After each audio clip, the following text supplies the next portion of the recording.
Es increíble que actualmente el organismo regulador sea más protagonista de los medios que el show mismo, y no ha sido un protagonismo bueno o constructivo. La FIA ha escalado la situación hartando gradualmente a pilotos y escuderías que no tardan en explotar o realizar alguna acción para exigir consistencia, imparcialidad y sobre todo, la partición correcta de justicia dentro y fuera de pista. La incompetencia mostrada maximiza las repercusiones de accidentes, como el fortísimo encontronazo acontecido el pasado fin de semana que provocara el abandono de los dos pilotos de Haas y de Checo Pérez, donde lo único rescatable es que las repercusiones físicas para los pilotos implicados directamente y externamente resultarán algunos golpeados, otros heridos, pero todos vivos. La FIA, de seguir teniendo actitudes permisivas como la aplicada a este incidente, puede hacer que sean cada vez más constantes hechos similares. ¿A qué juegas, FIA? ¿Qué tragedia tiene que suscitarse para que reaccione? En este video daremos un repaso sobre lo acontecido y lo comentado alrededor de tan lamentable incidente. El Gran Premio de Mónaco fue el marco de uno de los accidentes más graves y espectaculares de los últimos 10 años en la categoría reina.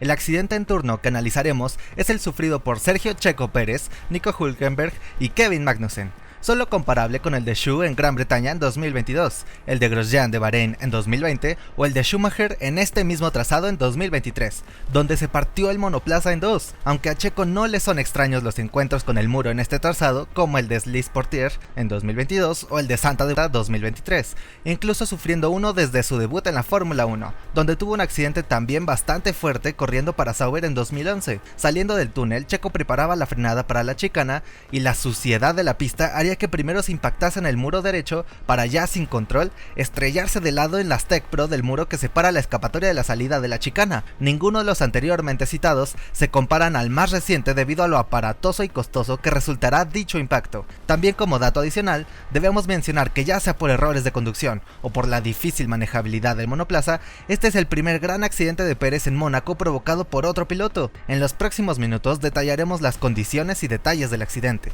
analizaremos sus repercusiones para con terceros como sucediera con pilotos que pagaron los platos rotos, o incluso con la gente que se encontraba al lado de la pista, para las escuderías en cuanto a lo anímico, pero también cómo afecta económicamente modificando el desempeño y trazando nuevas líneas narrativas para el resto de la temporada, y obviamente cómo repercute directa e indirectamente para los pilotos involucrados. Así que ponte cómodo que ya comenzamos. La carrera se realizaría bajo un clima soleado y amable. Los monoplazas se encontraban formados en la parrilla de salida, el semáforo los liberaba y se lograba una largada que reportaba solo un ligero contacto en la punta. Unos metros más adelante, Pérez, que peleaba por conservar la 17ª posición con los dos Haas, Hülkenberg se le aproximaba por la izquierda y Magnussen lo presionaba fuertemente por la derecha. Entraban en la sinuosa calle que lleva a Beau-Rivage, la curva 2, y veamos la trazada de Pérez. Obviamente, a pesar de la sinuosidad del circuito, el piloto va a seguir una trayectoria medianamente más recta, por lo que la ligera curva a la izquierda que representa la curva 2, habría un pequeño espacio entre el monoplaza de Checo y el muro. Esto sentía Magnussen que podría ser suficiente para entrar y pelear con Checo, que solo un instante antes cuidaba por los retrovisores a Hülkenberg,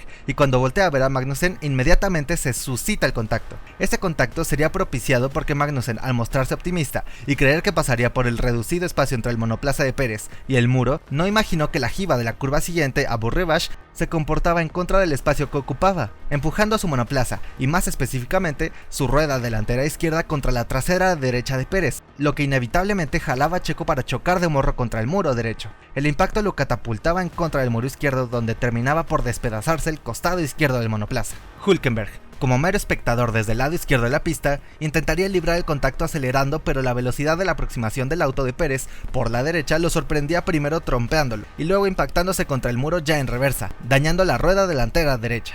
Del lado de Magnussen terminaba dañado todo el frente del auto con el morro aplastado y sin el alerón delantero, pero el auto de Pérez sería el que reportaría el mayor daño. Prácticamente estaba irreconocible, un amasijo de fierros, tuberías y pedazos de capó motor que envolvían el habitáculo en el que se encontraba Pérez, que había sido solo un pasajero durante todos los contactos. Lo poco que quedaba del monoplaza destrozado sería el cockpit, parte del motor y caja de cambios, y la rueda trasera derecha. Cuando todo había terminado, los autos habían llegado prácticamente hasta Massenet, la curva 3 que se encuentra a casi 100 metros de donde se diera el primer contacto. Checo salía cabreadísimo de lo que quedaba del monoplaza e inmediatamente la cargaba contra el primer piloto de Haas que tenía enfrente, Hülkenberg, después de notificar por radio que se encontraba bien. You okay, Nico?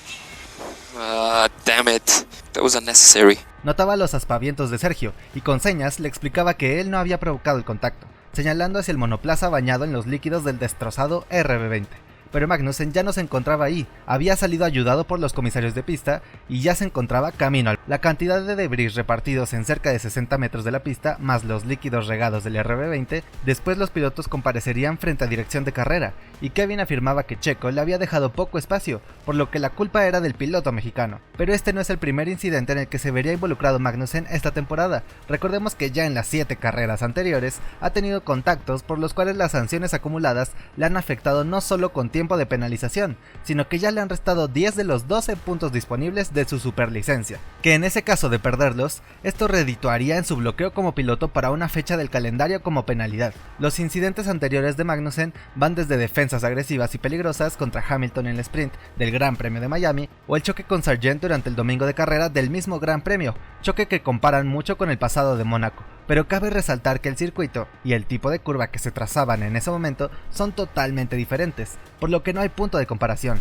incluso analizando que Sargent tiene también su dosis de culpa. Estos pasados accidentes ahora lo llevan a ser tildado como el piloto más agresivo y peligroso de la temporada. Y menciono de la temporada porque en años anteriores habíamos tenido un Magnussen más consistente y profesional, pero al parecer este año se ha salido de control y nos muestra otra cara. Las repercusiones de este choque fueron, como lo diría Jack Hülkenberg, totalmente innecesarias, ya que se encontraban peleando por una posición 17ª, fuera de los puntos, en la curva 2 de la primera vuelta. La acción de Magnussen es ilógica, innecesaria y por demás estúpida, dañando no solo a Sergio, que reportaba dolor de cabeza y un codo lastimado. Del lado de los pilotos de Haas no se reportaba dolencia alguna. Magnussen había terminado con la de su coequipero, anotándole a Haas un fin de semana negro. Junto con Hülkenberg podemos también citar de entre los afectados que no la debían ni la temían a un fotógrafo italiano que cubría la carrera. Se encontraba junto a otros camarógrafos, fotógrafos y reporteros de medios justo tras el guardarrail de la curva donde Checo se impactase. La cantidad de fragmentos o debris que se desprenderían golpeaba al fotógrafo hiriéndolo. Inmediatamente sería transportado al hospital donde lo reportarían bien pero lastimado. Solo un poco más tarde, específicamente a 3 minutos del incidente, dirección de carrera emitía el veredicto: no habrá investigación al considerarse incidente de carrera. Este hecho dejó a todos perplejos.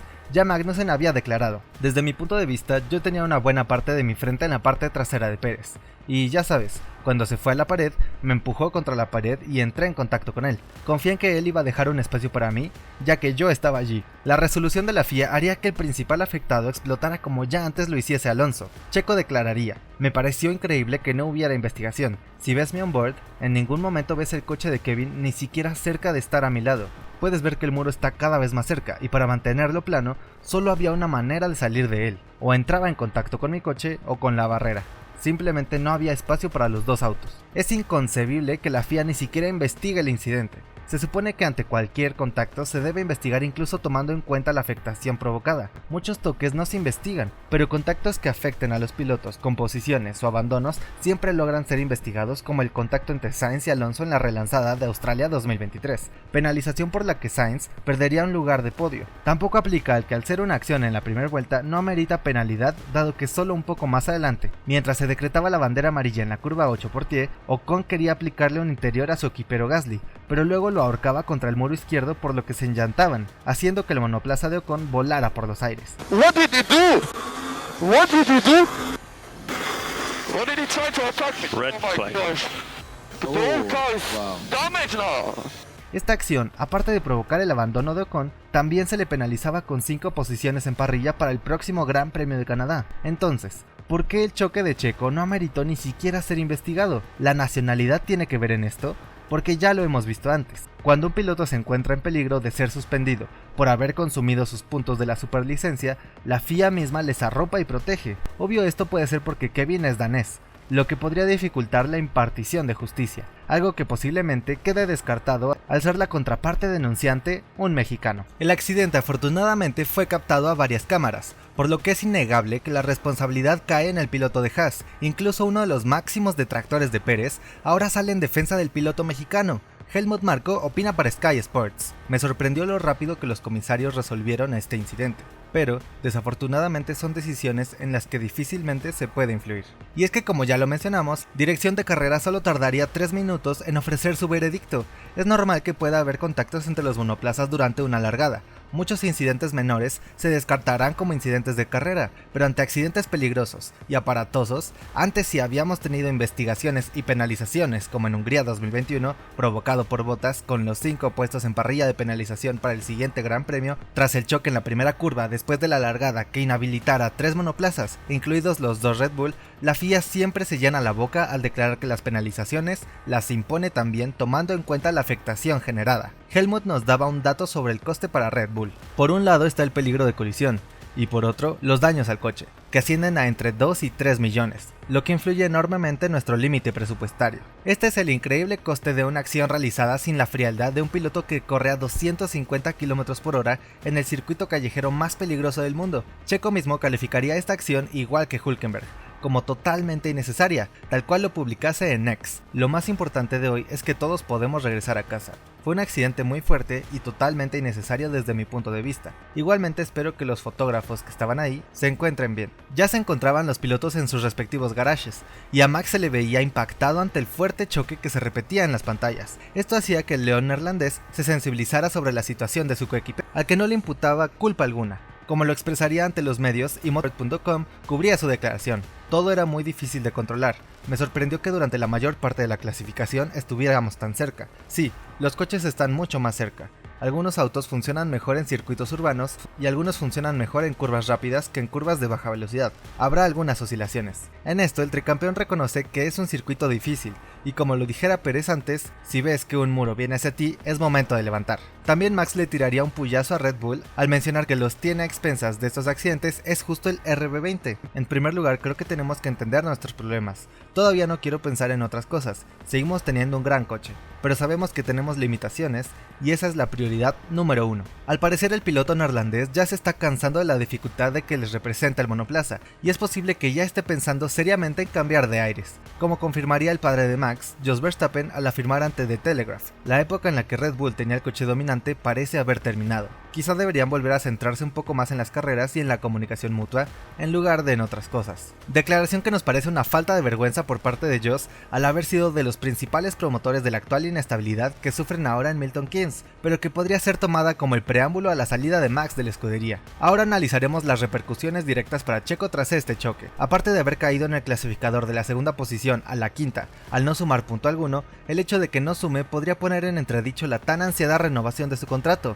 Aparte, ante la regulación impuesta por la FIA en 2022 sobre el límite presupuestario no les permite, incluso a las escuderías top como Red Bull, gastar de más, por lo que el consumo de capital que supondrá la reparación del monoplaza, en caso de que sea recuperable algo como el chasis o algunos pocos componentes internos más, prácticamente le supondrá armar otro monoplaza casi desde cero, por lo que lo cuantioso del gasto también podrá repercutir en la fabricación posterior de componentes que sean parte de los próximos paquetes de mejoras. Entonces, al solo producir un juego de piezas, obviamente estas irán directamente a ser instaladas en el monoplaza del neerlandés, y Checo tendrá que esperar a las siguientes fechas para recibirlas, lo que a mediano plazo compromete también su desempeño para lo que viene de la temporada. Christian Horner también se pronunciaría al respecto del fuerte choque para el portal Motorsport.com, resaltando que lo importante es la seguridad del piloto. Fue un accidente horrible. Y, por supuesto, tu corazón está en la boca en ese momento, e inmediatamente se centra en la seguridad del conductor. Los coches al final se pueden arreglar, en este caso la estructura, el halo, todo hizo su trabajo, así que fue lo más importante porque Checo Pérez salió ileso de lo que parecía un accidente desagradable. Así como Pérez, también a él le sorprendería que no hubiese investigación alguna por parte de la FIA. Me sorprendió que no se investigara porque fue un incidente bastante fuerte. Kevin tenía una rueda en el interior en una parte de la pista que solo se estrecha. Uno habría esperado que retrocediera, no solo porque destruyó la carrera de Checo y el auto, también ha destrozado la carrera de su compañero de equipo, así que no ha sido muy inteligente. En el único departamento en el que podemos estar más o menos tranquilos es en cuanto a la renovación de Checo con Red Bull, ya que también declaraba: la verdad es que el accidente no ha alterado el tiempo de decisión, se trata más de nuestro tiempo. Tomaremos una decisión en su momento. Este fin de semana ha sido bastante brutal para Checo. Obviamente tenemos que asegurarnos de que tenemos los dos autos ahí arriba puntuando, porque no podemos descartar la amenaza de Ferrari y McLaren en ambos campeonatos. Los pilotos de ambos equipos están presionando y tomando puntos. El equipo austriaco ya ha confirmado que las pláticas con la gente de Sainz se han cancelado, lo que nos deja entrever que las negociaciones con el equipo de Checo pueden ir avanzadas y por buen camino. A pesar de que el equipo de managing y gestión del piloto mexicano también ha tenido acercamientos con Sauber como plan B de cara a la llegada de Audi para 2026, por lo que Sergio declaraba para Sky Sports F1: "Estoy bastante tranquilo al respecto, es mi 14ª temporada en la Fórmula 1 y venga lo que venga, ya estoy muy satisfecho con lo que he hecho en este deporte hasta ahora. Creo que será cuestión de tiempo". Así que la presión que pudiese representar Sainz ha desaparecido. También sobre la teoría del reemplazo del mexicano a causa del piloto japonés ha sido desmentida por el mismísimo Marco, que declaraba: "2024 es la primera temporada en la que Yuki es constantemente rápido y controla sus emociones, que era su mayor problema, pero también tiene que demostrarlo de forma constante y prolongada", para luego remarcar que Sergio ha logrado alcanzar las metas que se le habían impuesto incluso desde la temporada pasada. Las 6 primeras carreras de Checo fueron muy fuertes, clasificándose en primera fila y terminando segundo y tercero, y puntuando muy bien. Solo necesitamos volver a esa posición de confianza y no ver un bajón. Horner, por su parte, también destaca la actuación de Pérez en esta temporada y trata de aquietar las aguas comentando: "Hay una gran cantidad significativa de interés en nuestros coches, como era de esperar, pero Checo tiene la prioridad, y van a ser unas cuantas carreras más todavía antes de que empecemos a pensar en el próximo año". El mismo Marco recalcó que espera tener una certeza sobre la situación de Pérez alrededor de las fechas del Gran Premio de España. Así que tras lo visto, Sergio no peligra, pero eso no reduce el sabor agridulce de un fin de semana para el olvido para Red Bull, y más para el piloto mexicano, que ya anota como una constante el sufrir por la acción desmedida o la inacción de parte de la FIA ante los incidentes que lo aquejan en pista. El organismo regulador de la máxima categoría lleva ya toda la temporada en el ojo del huracán debido a la parcialidad sobre la imposición de penalizaciones, y los pilotos y equipos se están cansando, porque ya es una realidad que el deporte ha evolucionado, ha cambiado de acuerdo a las exigencias de los medios actuales, pero los únicos 2 aspectos que lastran esta evolución son los circuitos de la vieja escuela que no han sido actualizados o modernizados para poder albergar carreras con los monoplazas actuales, y la misma FIA, que ante la ineficacia y a veces ineptitud de sus representantes, denotan junto al asunto de los circuitos una obsolescencia que ya pesa en el deporte. Si te gustó el video, recuerda que puedes suscribirte. También activa las notificaciones para que estés al tanto de todo lo que acontece en la máxima categoría. Te recomendamos también el documental más completo y actualizado en redes sobre la carrera deportiva de Sergio Checo Pérez. Así que hasta pronto y buena carrera.